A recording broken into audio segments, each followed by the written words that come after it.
शुरू करते हैं अल्लाह के बाबरकत नाम से जो बड़ा मेहरबान और नहायत रहम वाला है। तमाम तारीफ़ें मेरे अल्लाह रब्बुल इज़्ज़त के लिए हैं। अस्सलाम वालेकुम लिसनर्स, मैं हूँ आप लोगों की होस्ट नौशीन और मैं अपने चैनल खौफनाक कहानियों में अपने सभी सुनने वालों को खुशामदीद कहती हूँ। मैं उम्मीद करती हूँ आप सब लोग खैरियत से होंगे, जहाँ होंगे खुश होंगे। मेरे चैनल की खौफनाक कहानियों को कितना पसंद करते हैं, अपनी राय का इज़हार कमेंट बॉक्स में ज़रूर करें। आज आप लोगों के लिए मैं बहुत ज़्यादा ड्रावनी कहानियाँ लेकर आई हूँ जिन्हें आप लोग बहुत ज़्यादा पसंद करेंगे। सिलसिला शुरू करते हैं आज की खौफनाक कहानियों का। बढ़ते हैं आज की पहली खौफनाक कहानी की तरफ। ये खौफनाक कहानी फैसल शेयर कर रहे हैं। फैसल कहते हैं मैं कराची का रहने वाला हूँ और आपके साथ अपने दोस्त की बताई हुई एक बहुत ज़्यादा खौफनाक कहानी शेयर करना चाहता हूँ। मेरे दोस्त का नाम अरशद है। अरशद बताता है कि उसके कुछ जानने वाले कराची मलीर नदी के पास रहते थे। जो भी लोग कराची में रहते हैं वो जानते हैं मलीर नदी के पास हाईवे भी है और वहाँ पर एक बहुत बड़ा गंदे पानी का एक नाला भी गुज़रता है। वहाँ पर एक आबादी थी। उस आबादी में कुछ हिस्से, कुछ घर मुसलमानों के भी थे और कुछ हिंदू बरादरी के भी थे। तो वो लोग कहते हैं एकदम से वहाँ पर अजीबोगरीब मामलात शुरू हो गए। अरशद बताता है कि उसके मामू भी वहीं पर रहते थे। देखते ही देखते वहाँ पर ऐसे मामलात बने कि जितने भी घर आबाद थे वो सब घर वीरान हो गए। वहाँ पर ऐसे जिन्नात ने कब्ज़ा किया। उस मलीर नदी के पास जहाँ पर वो हाईवे का सारा हिस्सा है और जहाँ पर वो गंदा नाला है, वहाँ से बहुत ज़्यादा शयातीन जिन्नात ने उन आबादियों का रुख किया, उन घरों का रुख किया। रात के टाइम वो लोग जैसे आप लोगों ने अक्सर देखा होगा बहुत बड़े बड़े मुख्तलिफ लोगों के छोटे छोटे घर बने होते हैं एक बड़ी सी जगह पर और सेंटर में एक बहुत बड़ा सहन नुमा एक आंगन सा होता है जहाँ पर वो सब लोग वहाँ पर इकट्ठे ही रात को सोया करते हैं। वहाँ पर इतने घराने थे लेकिन वो सब लोग वहाँ पर ऐसे रहते थे जैसे वो एक घर है। हर किसी का अपना अपना हिस्सा होता था लेकिन उनका सहन जो था वो बिल्कुल कॉमन था, एक सहन था और उस तरफ आने जाने का रास्ता भी एक ही था। उनमें से वो बताते हैं कि बिल्कुल जो उस रास्ते के करीब होकर सो रहे थे वो एक बुज़ुर्ग अंकल थे। आधी रात को एकदम से उनका चीखो पुकार शुरू हो गया। जब उनकी चीखने की आवाज़ें सुनी गईं तो सब जाग गए। देखा तो वो अपनी चारपाई पर हवा में जिस तरह से ऐसे था उनको उनकी चारपाई के ऊपर किसी ने हवा में उठाया हुआ है। जैसे ही उनकी अम्मी उनके पास भागी अपने बेटे को देखने के लिए तो वो नीचे गिर गए। उनकी अम्मी जो थी वो भी हयात थी और वो अंकल ख़ुद भी बुज़ुर्ग थे। वो बहुत ज़्यादा घबराए हुए थे और वो बोलने लगे कि मैं यहाँ पर सोया हुआ था, तभी एकदम से मुझे ऐसा महसूस हुआ कि बहुत ज़ोर से कोई चीज़ आकर मेरी चारपाई के साथ टकराई है। जब मेरी आँख खुलती है तो वहाँ पर कुछ भी नहीं होता। एकदम से मुझे किसी बकरी के बोलने की आवाज़ आने लगी। जब मैंने देखा तो जो हम लोगों के घर के अंदर आने का रास्ता था वहाँ पर ऐसा लग रहा था कि जैसे कोई बकरा खड़ा हुआ है, लेकिन उसके सर के दरमियान में एक लाइट जल रही थी। तभी वो तेज़ी के साथ भागता हुआ मेरी चारपाई के पास आया। उसका चेहरा बहुत ज़्यादा डरावना था। मुझे ऐसा लगा कि जैसे वो मेरे ऊपर चढ़ गया है और उसने मुझे उठा लिया है। जैसे ही मैंने चीखना चिल्लाना शुरू किया, मुझे ऐसा लगा कि जैसे उसको मैंने अपने ऊपर से नीचे गिराया है और वो सामने दीवार में जाकर लगा और गायब हो गया। सबने ये कहा कि हो सकता है आपने कोई डरावना ख्वाब देखा हो। वो बार बार यही कह रहे थे कि मैं झूठ नहीं बोल रहा। तभी उन लोगों को ऐसा महसूस हुआ जैसे उन लोगों के घरों की तरफ कोई भागता हुआ जा रहा है। सबने जाकर अपने कमरों में देखा तो उनके कमरों के दरवाजे बंद थे, लेकिन एक अजीब सा शोर बरपा था। ऐसे लग रहा था कि जैसे घोड़ों के कदमों की आवाज़ें होती हैं और कोई सराउंडिंग में उनके घरों के इलाकों में भाग दौड़ रहा है। सब बहुत ज़्यादा डर गए। जैसे कैसे करके सब ने वो रात गुजारी। सुबह जब जागे तो उनके पूरे सहन में ऐसे ही पाँव लगे हुए थे जैसे बकरी या जानवरों के पाँव के निशान होते हैं। वो जो आदमी था जिसके साथ रात को ये वाक़या हुआ था वो बहुत सख्त बीमार हो गया, उसको बहुत सख्त बुखार हो गया। उसी शाम की बात है, वो सब लोग दोबारा से अपनी चारपाइयों पर लेटे हुए थे। उनमें से एक तो घर ऐसे थे जो भी अपने कमरों में थे और कोई काम काज कर रहे थे। उनमें से एक घर वाले जैसे उस कमरे से बाहर निकले, काफ़ी ज़्यादा रात हो चुकी थी। जब अपने कमरे का दरवाज़ा बंद करने लगे तो उनके बिल्कुल सामने वाले घर में जो लोग रहते थे उन्होंने चीखो पुकार शुरू कर दिया और ये कहा कि जल्दी से नीचे बैठ जाओ, जल्दी से नीचे बैठ जाओ। वो बहुत ज़्यादा घबरा गए कि ये क्या माजरा है, कहाँ नीचे बैठ जाऊँ। तो तभी उन्होंने कहा कि इधर से हट जाओ। जब वो दरवाज़े के पास से हटे तो वो जो बिल्कुल सामने वाले लोग थे उनका ये कहना था कि जब तुम अपने कमरे से बाहर निकले और दरवाज़ा बंद करने लगे हो तो ऐसा महसूस हुआ कि तुम्हारे छत के ऊपर से बहुत ज़्यादा डरावना एक बड़ा सा स्याह हाथ आया है जो बिल्कुल तुम्हारी गर्दन को पकड़ने लगा था।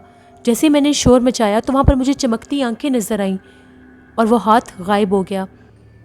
कल जो उस बाबा के साथ जो वाक़या हुआ था वो सच था, इसमें कोई झूठ नहीं है। अब यहाँ पर रहना मुश्किल हो गया है। यहाँ तक कि उन जिन्नात ने उन लोगों को इतना सताना और तंग करना शुरू कर दिया कि वो लोग वहाँ से दिल बर्दाश्ता होकर उन घरों को छोड़ने पर मजबूर हो गए। लेकिन उनमें से कुछ लोग ऐसे भी थे जो इस हद तक गरीब और मजबूर थे कि उस जगह को नहीं छोड़ सकते थे। वो बहुत ज़्यादा परेशान हाल थे कि हम लोग कैसे इस जगह से जा सकते हैं। हम लोगों के पास तो कहीं जाने का ना कोई रास्ता है और ना ही कोई जगह है। अब जो कोई भी हो हमें वहीं पर रहना होगा। आज आकर अरशद कहते हैं कि मेरे मामू और उनके साथ सिर्फ 2 घर उस पूरे इलाके में रह गए। यही मामलात वो जो हिंदुओं के वहाँ पर घर थे, जो हिंदू बरादरी थी, उनके साथ इससे भी ज़्यादा होने लग गए। उनको वहाँ पर अजीबोगरीब तरह की आवाज़ें आती थी और ऐसा महसूस होता था कि जैसे कोई बकरा या गाय बोलती है और एक बहुत बड़े सर वाला जानवर उनके सहन में रात के टाइम नज़र आता था। और जब वो लोग चीखो पुकार करते थे तो वो वहाँ से भाग जाता था। अरशद के जो मामू थे वो ये कहते थे कि हम यहाँ पर किसी पीर फ़कीर को बुला कर लाएंगे, हम लोग इतनी आसानी से अपना घर और अपनी जगह नहीं छोड़ सकते। जो लोग वहाँ से मूव कर गए थे उन लोगों के और भी घर थे, वो अपने रिश्तेदारों की तरफ जाकर रहने लग गए। वो कहते हैं कि जैसे ही हम वहाँ पर एक बहुत बड़े पीर साहब को लेकर आए, जब उन पीर साहब ने वहाँ पर पढ़ाई आकर की तो वो थर थर काँपने लगे। उनका ये कहना था कि यहाँ पर बहुत ज़्यादा जिन्नात के कबीले आ चुके हैं, यहाँ पर कोई एक जिन नहीं है। अगर तुम लोगों को अपनी ज़िंदगी प्यारी है तो यहाँ से चले जाओ। इस मलीर नदी के पास जो नाला है वहाँ पर बहुत ज़्यादा शयातीन जिन्नात थे, वहाँ पर उनके पूरे पूरे कबीले आबाद थे। वहाँ पर किसी जादूगर ने आकर कोई ऐसा अमल किया है कि वो सारे जिन्नात के कबीले वहाँ से इस आबादी की तरफ आ गए हैं और तुम लोगों को यहाँ पर रहने नहीं देंगे। उन लोगों ने कहा कि फिर भी हमने मिन्नत समाजत करके उनसे कोई तावीज़ वगैरह लिए। जैसे उन लोगों ने अपने उन क्वार्टरों में, अपने उन घरों में वो तावीज़ लगाए तो उन जिन्नात ने उनका जीना हराम कर दिया। उनको उठा उठा कर ज़मीन पर फेंकते थे और उनके खाने पीने के सामान गायब हो जाते थे। यहाँ तक कि कोई ना दिखने वाले वजूद कभी कोई थप्पड़ मार देते थे तो कभी डरावनी आवाज़ें गूंजने लग जाती थी। रात तो रात, दिन में भी वहाँ पर रहना मुहाल हो गया था। अरशद कहते हैं फिर उन लोगों ने अपनी जान बचाकर उस जगह को छोड़ दिया। उसके बाद वो जितनी भी आबादी थी, जहाँ पर 15 से 20 घर आबाद थे, वो सारे घर खाली हो गए। और वो लोग कहते हैं उन जिन्नात ने हमें इतना सताया कि वो आबाद घर वीरान और खंडर बन गए। ये एक स्टोरी थी जो मेरे साथ फैसल ने शेयर की, अपने दोस्त अरशद की बताई हुई। बहुत शुक्रिया फैसल आपका। बढ़ते हैं एक और ख़ौफनाक कहानी की तरफ। ये ख़ौफनाक कहानी सीमा सुहेल इंडिया से शेयर कर रही हैं। सीमा कहती हैं कि आज आपके साथ मैं अपने उसी घर की कहानी शेयर करना चाहती हूँ जहाँ पर हम लोगों के साथ अजीबोगरीब वाक़यात होते थे। एक दफ़ा ऐसा हुआ, मेरी अम्मी को आदत थी कि वो फजर के टाइम जागती थी, नमाज के बाद तस्बीह करती रहती थी। हम लोगों के घर का जो मेन गेट होता था वो रात को लॉक कर दिया जाता था। जैसे हर घर का एक मामूल होता है कि रात को सोने से पहले मेन डोर लॉक कर दिया जाता है और सुबह जब सब जाग जाते हैं तो उस डोर को अनलॉक कर दिया जाता है। अम्मी अभी बैठकर फजर की नमाज़ के बाद तस्बीह पढ़ रही थी कमरे में। कमरे का दरवाज़ा खुला हुआ था। हम सब बहन भाई और हम लोगों के बाबा सो रहे थे। तभी अम्मी क्या देखती हैं, हम लोगों के मेन गेट से जैसे कोई औरत अंदर दाखिल हुई है। वो बुर्का पोश औरत थी। उसके एक हाथ में बहुत ज़्यादा केले थे और एक हाथ में मिठाई का डिब्बा था। अम्मी हैरान होकर उसको देखने लगी। तभी वो औरत चलती चलती हम लोगों के सहन में आई और कमरे की तरफ आने लगी। अम्मी ने उसको ये कहा कि तुम कौन हो और अंदर कैसे आई हो। उसने मेरी अम्मी की किसी बात का कोई जवाब नहीं दिया। उसने वो मिठाई का डिब्बा और केले बेड पर रखे। इससे पहले अम्मी उससे और बात करती वो गायब हो गई और अम्मी ने चीखना चिल्लाना शुरू कर दिया। जैसे हम लोगों ने अम्मी की आवाज़ें सुनी, हम सब लोग जाग गए, अब्बू भी जाग गए। मेरे बाबा इन बातों पर यकीन नहीं करते थे, लेकिन जब मेरे बाबा ने वहाँ पर देखा कि बाकायदा मिठाई का डब्बा और केले रखे हुए हैं तो वो भी हैरान हो गए। अब्बू ने अम्मी से यही कहा कि हो सकता है कि ये कोई गैर मरई मखलूक हो जिसने इस तरह से अपना आप ज़ाहिर किया है। हो सकता है ये हमें कोई नुकसान ना देना चाहती हो, क्योंकि वो हम लोगों के घर में मीठी चीज़ लेकर आई थी। लेकिन हम लोग बहुत ज़्यादा डरे उसके बाद। इसी तरह से एक और कहानी सीमा कहती है मैं आपके साथ शेयर करना चाहती हूँ। मेरी खाला की नंद है, वो NPR में रहती हैं एक गांव में। उनके 2 बच्चे थे। उनके बच्चों को बहुत ज़्यादा शौक़ था, वो पतंगबाजी करते थे। सारा सारा दिन धूप में अपने घर की छत के ऊपर पतंगबाजी किया करते थे। इसी तरह से अपने मामूल के मुताबिक वो बच्चे एक दिन अपने घर की छत के ऊपर पतंगबाजी कर रहे थे। उन लोगों ने देखा कि आसमान के ऊपर 2 कबूतर जा रहे हैं। उनको पता ही नहीं चला, बेख्याली में कहीं उनके जो पतंग थे उसकी डोर के साथ वो जो कबूतर थे वो दोनों मर गए। वो बच्चे थे, उन्होंने इस बात को इतना ख़ास गौर नहीं किया कि हम लोगों के पतंग की डोर के साथ ये कबूतर मर गए हैं। शाम हो गई, पतंग उड़ाते रहे और जब पतंग उड़ाकर नीचे आए तो बिल्कुल हस्बे मामूल नॉर्मल था सब, और रात को सो गए। सुबह जब उनकी अम्मी की आंख खुली तो वो उनके दोनों बच्चे कमरे में मौजूद नहीं थे। जब टाइम देखा तो भी बिल्कुल सुबह का टाइम था। उन्हें लगा कि बच्चे हैं, शायद आज सुबह ही छत पर चले गए होंगे पतंगबाजी के लिए। उन्होंने अपने शोहर को जगाया और ये कहने लगी कि जल्दी से जाएं, ऊपर से बच्चों को लेकर आएँ। देखिए आज सुबह होते ही वो छत पर चले गए हैं पतंगबाजी के लिए, इनको नीचे लेकर आए, इनको नाश्ता भी करवाना है। जैसे ही उनके बाबा ऊपर गए, छत पर वो बच्चे मौजूद नहीं थे। यहाँ तक कि उन्होंने अड़ोस पड़ोस वालों के छतों पर भी देखा, वहाँ पर भी बच्चे नहीं थे। वो भागते हुए नीचे आए और आकर ये कहा कि ऊपर छत पर बच्चे नहीं हैं। अब वो बहुत ज़्यादा डर गए और बुखला गए कि बच्चे कहाँ पर गए हैं। पूरा घर छान मारा, बच्चे नहीं थे। पड़ोसियों के घरों में गए, मोहल्ले में पता किया तो सब ने ये कहा कि हम लोगों के घर में तो नहीं आए, सुबह से कोई बच्चा भी आपका नहीं आया। अब वो लोग बहुत ज़्यादा डर गए। फ़ौरन से जाकर उन लोगों ने पुलिस कंप्लेन करवाई। जब पुलिस कंप्लेन करवाई तो पुलिस उनको ढूंढने लगी, लेकिन बच्चों का कोई सुराग नहीं मिल सका।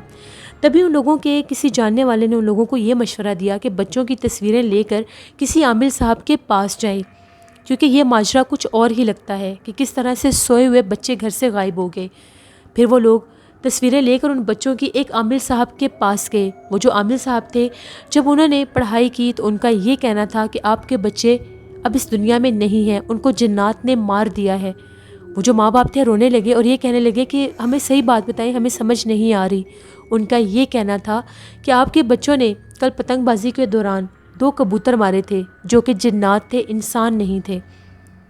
उन जिन्नात ने आपके बच्चों से बदला लिया है और उनको जान से मार दिया है। आपके बच्चे फ़लाँ फ़लाँ जगह पर पानी वाले नाले के पास उनकी मैयतें, उनकी डेड बॉडीज़ मौजूद हैं, वहाँ पर चले जाएं, वहाँ पर वो मुर्दा हालत में पड़े हुए हैं। वो माँ बाप बहुत ज़्यादा रोए। फ़ौरन से पुलिस को इतला की गई। पुलिस उस बताए हुए पते पर जब पहुँची तो वहाँ पर उन बच्चों की डेड बॉडीज़ थीं। वो लोग कहते हैं कि पुलिस भी हद से ज़्यादा हैरान थी कि ये किस तरह से मुमकिन है, ये किस नौयत का केस पहली दफ़ा उनकी ज़िंदगी में आया। वो लोग कहते हैं कि हमने अपने बच्चों को अपने हाथों से गंवा दिया, हम उनको नहीं बचा सकते। खुदारा सब वालिदैन से ये इल्तिजा है कि अपने बच्चों पर नज़र रखा करें। बच्चे मासूम होते हैं, उनको बिल्कुल भी इस बात का आइडिया नहीं होता कि वो जो कुछ भी कर रहे हैं उसमें उनकी ज़िंदगी का नुकसान भी हो सकता है। ये 2 स्टोरीज़ थी जो सीमा सोहेल ने इंडिया से शेयर की। बढ़ते हैं एक और ख़ौफनाक कहानी की तरफ। ये ख़ौफनाक कहानी अनम शेयर कर रही हैं। अनम कहती हैं, मैं रावलपिंडी की रहने वाली हूँ और आपके साथ अपनी ज़िंदगी में पेश आने वाली एक बहुत ही ज़्यादा ड्रामनी कहानी शेयर करना चाहती हूँ। आज से तकरीबन 9 साढ़े 9 साल पहले की बात है। हम लोग जहाँ पर रहते थे, हम लोगों का घर बहुत ज़्यादा खूबसूरत था और हम लोगों के सराउंडिंग में, घर के सराउंडिंग में बहुत ज़्यादा ग्रीनरी थी। यानी हम लोगों के टेरेस पर खड़े होकर ऐसा लगता था जैसे सराउंडिंग में कोई जंगल का समा है। वहाँ पर और भी आबादियाँ थी और भी घर थे, लेकिन वो घर थोड़े थोड़े फासले पर थे। हम लोगों के घर के दोनों साइडों पर खाली प्लॉट्स थे जहाँ पर बहुत बड़े बड़े दरख्त लगे हुए थे। बहुत ज़्यादा खूबसूरत व्यू था हम लोगों के घर का। हम लोगों का घर तकरीबन उन दरख्तों में ढका हुआ था। एक दफ़ा ऐसा हुआ, मेरा जो रूम था वो टेरेस पर था, यानी 2nd फ्लोर पर मेरा रूम था। मेरे 2 भाई थे, उनके भी रूम ऊपर टेरेस पर ही थे और मेरा बिल्कुल फ्रंट पर था। अम्मी अब्बू जो थे वो नीचे वाले पोर्शन में ज़्यादातर रहते थे। एक दफ़ा ऐसा हुआ, मैं अपने कमरे में बैठी हुई थी तो शाम का टाइम था। मैंने सोचा कि मैं अपने मोबाइल से कुछ इमेजेस लेती हूँ। मैं सेल्फ़ी लेने लगी। उस टाइम मैं अपने बेड पर बैठी हुई थी।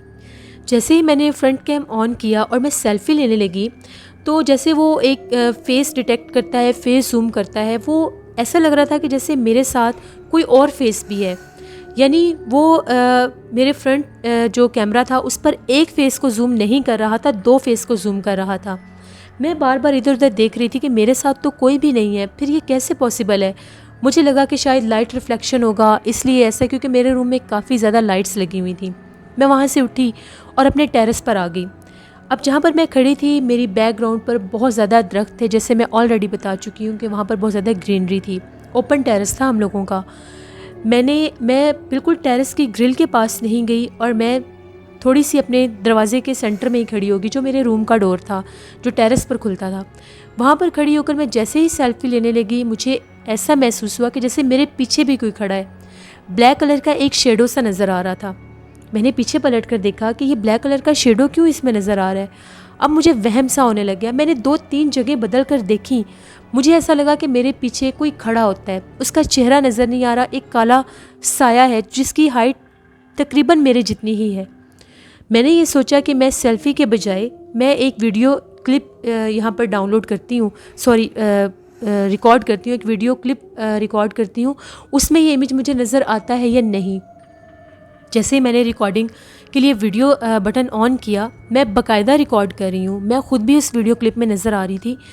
मेरे पीछे मुझे स्याह कलर का कोई साया, जैसे कोई वजूद है, वो इधर से उधर मूव होता हुआ नज़र आया। मैं बहुत ज़्यादा डर गई। मैंने वहीं पर उस क्लिप को एंड किया और भागती हुई नीचे आई। जैसे ही मैं नीचे आई, मैंने अपने अम्मी अब्बू को बताया। मेरा एक भाई भी घर पर था। मैंने उनको सारी बात बताई।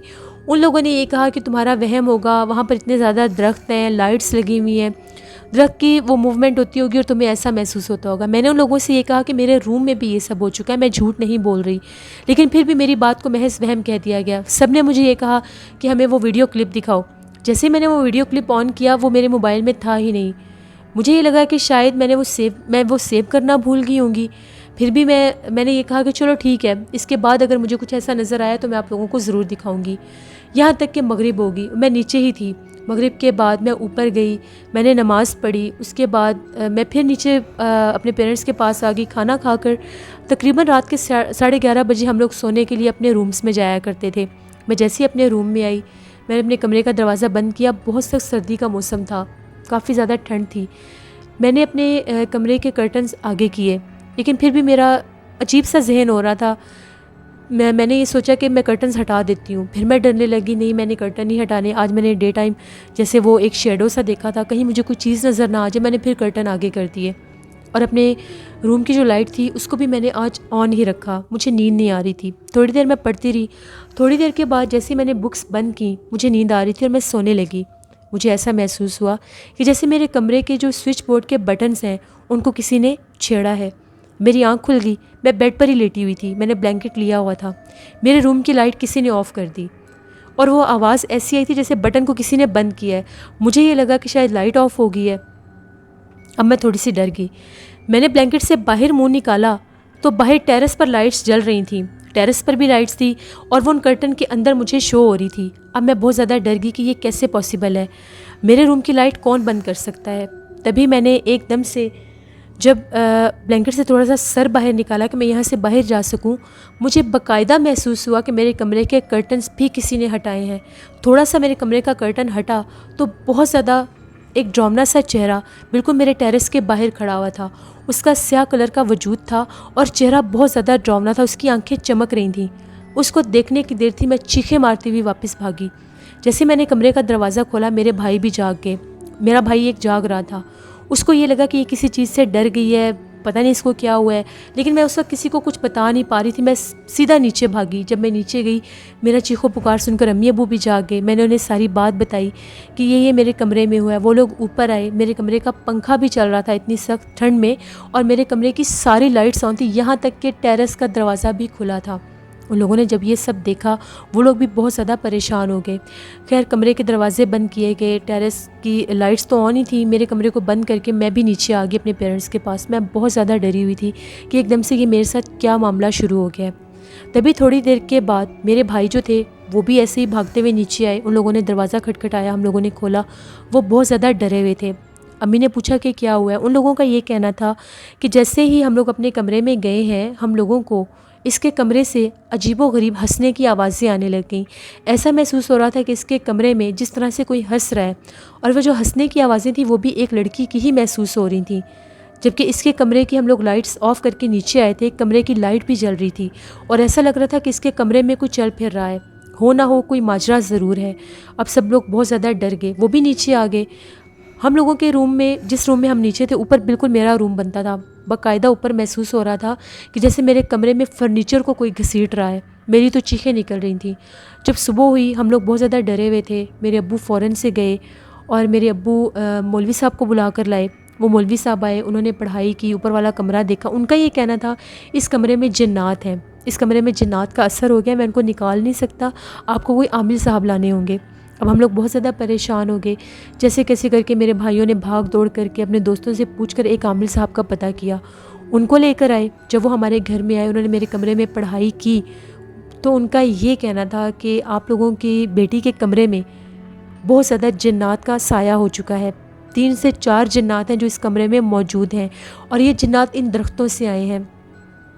कहीं इस लड़की ने मगरिब के बाद कमरे का दरवाज़ा खुला छोड़ दिया है जो इसके कमरे में मौजूद हैं। बेहतर यही होगा कि इस लड़की को दोबारा उस कमरे में अकेले मत सोने दें, वरना वो जिन्नात इसको नुकसान देंगे। फिर उन्होंने अमल किया और कुछ तावीज़ दिए जो उस कमरे में लगाए गए। उसके बाद ये होता था कि मैं पढ़ती तो वहीं पर थी, लेकिन सोती वहाँ पर नहीं थी, क्योंकि मेरा सारा सेटअप ही उस रूम में था।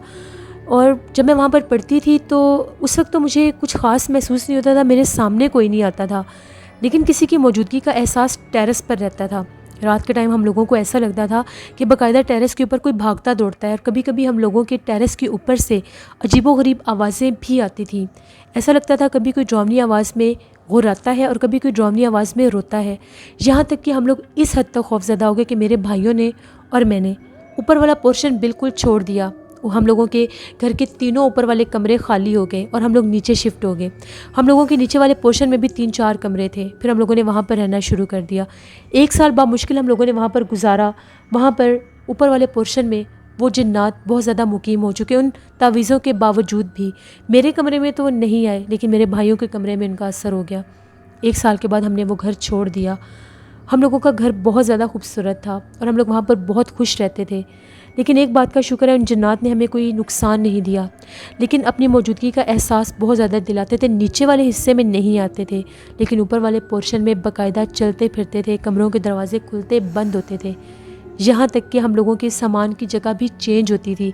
जब हम लोगों ने अपना घर शिफ्ट करना था, हम लोगों की कुछ चेयर्स थी जो हम लोग कमरों के अंदर रखते थे, वो सारी चेयर्स निकाल कर किसी ने हम लोगों के जो ऊपर वाला टीवी लाउंज बनता था वहाँ पर रखी हुई थी। इस हद तक उन जिन्नात ने हमें अपना आप ज़ाहिर किया। बिलाकर हमने वो घर छोड़ दिया। ये मेरी ज़िंदगी की एक कहानी थी जो मैंने आपके साथ शेयर की। बहुत शुक्रिया एनी आपका। इससे ये थी आज की खौफनाक कहानी है। अपना फीडबैक मुझे ज़रूर दें, आप लोगों को कैसी लगी। आप लोग भी अपनी खौफनाक कहानियाँ शेयर कर सकते। डिस्क्रिप्शन बॉक्स में दिए गए ईमेल आईडी noshinmil57@gmail.com पर। इसके अलावा आप लोग मुझे कमेंट बॉक्स में भी स्टोरी शेयर कर सकते हैं। मेरे चैनल हॉरर उर्दू सेंटर को जाकर ज़रूर सब्सक्राइब करें।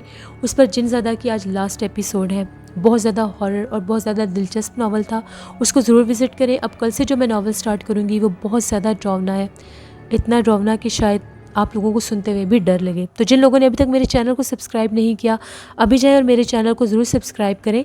नीलम वॉइस ऑफिशियल मेरी सिस्टर का चैनल है, उनको भी जाकर सब्सक्राइब करें, उनका भी टारगेट कंप्लीट करवाएं। लिसनर्स, आप लोग हमें सपोर्ट करते हैं, यही हम लोगों के लिए सबसे ज़्यादा बड़ी चीज़ है कि हम लोग और आगे बढ़ रहे हैं।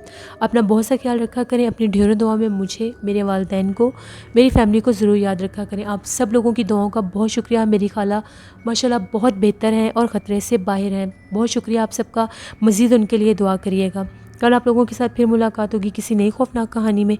जहाँ रहें खुश रहें। Thank you for watching. Stay blessed. अल्लाह निगहबान।